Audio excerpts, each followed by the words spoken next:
दोस्तों ध्यान से देखिए इन चेहरों को।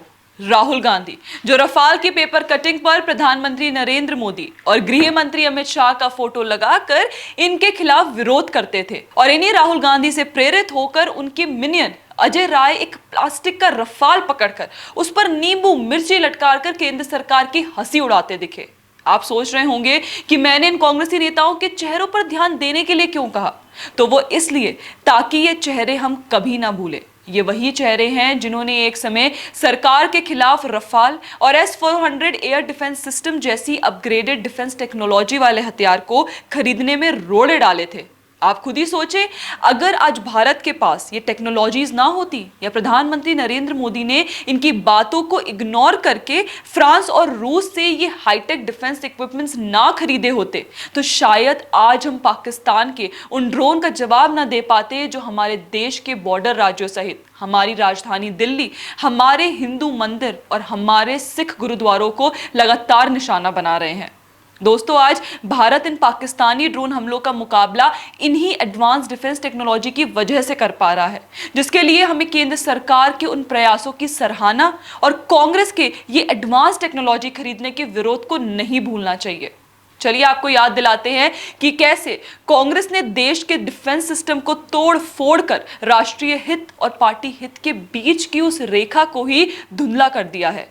आप देखिए कैसे फेक न्यूज का गढ़ कांग्रेस का ऑफिशियल हैंडल केरला कांग्रेस कल रात एक पोस्ट करते हुए लिखता है कि राहुल गांधी ने रफाल के नाम पर हुए भ्रष्टाचार को लेकर कई बार आपत्ति जताई। मनोहर पारिकर जो बीजेपी के डिफेंस मिनिस्टर थे, उन्होंने भी इस नेगोशिएशन में पार्ट नहीं लिया, और अगर यूपीए की सरकार होती तो वो कम कीमत पर 126 जेट विमान खरीद सकते थे, वो भी टेक्नोलॉजी ट्रांसफर के साथ।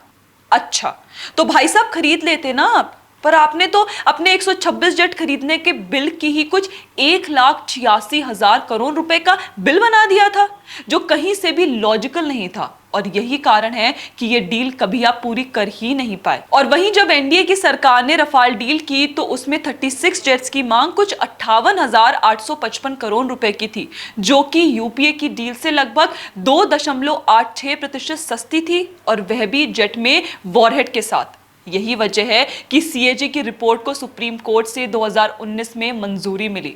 तो कांग्रेस अब अपने भ्रष्टाचार का ठीकरा दूसरे पर ना फोड़े, क्योंकि उनका रफाल को लेकर बेबुनियाद विरोध और ब्लेम गेम खुद सुप्रीम कोर्ट ही रफा दफा कर चुका है। और जिस रफाल का ये कांग्रेस आज तक विरोध करती आई है, उसी रफाल जेट्स ने स्कैल्प मिसाइल से 7 मई को ऑपरेशन सिंदूर के तहत पाकिस्तान के बहावलपुर में घुसकर आतंकियों के अड्डों को उड़ाया था। इसी रफाल ने पहलगाम हमले में मारे गए उन महिलाओं के सिंदूर का बदला लिया, जिसे कांग्रेस अब तक नकारता आया है। और रही बात मनोहर पारिकर के रिजाइन करने की, तो वो उन्होंने हेल्थ इश्यूज के चलते इस्तीफा दिया था, ना कि किसी डील की वजह से।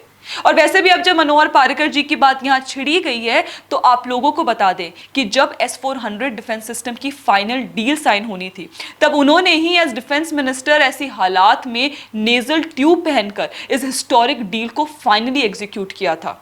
आज यही S-400 श्री कृष्ण का सुदर्शन चक्र बनकर पाकिस्तान से आ रहे हर ड्रोन और मिसाइल को निस्तेनाबूद कर दे रहा है।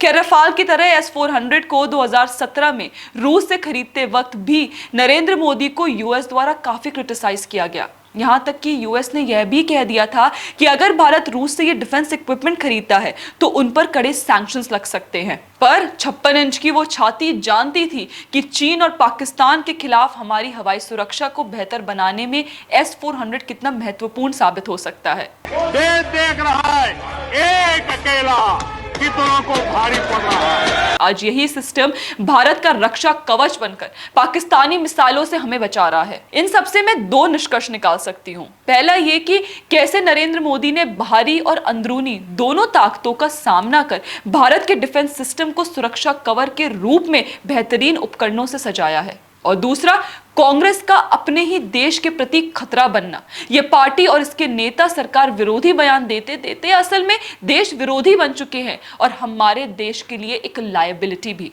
बाकी आप लोगों का इस पर क्या कहना है, हमें कमेंट करके जरूर बताएं। और अगर आपको हमारा कंटेंट पसंद आता हो तो हमारे चैनल को लाइक, शेयर और सब्सक्राइब जरूर करें। धन्यवाद।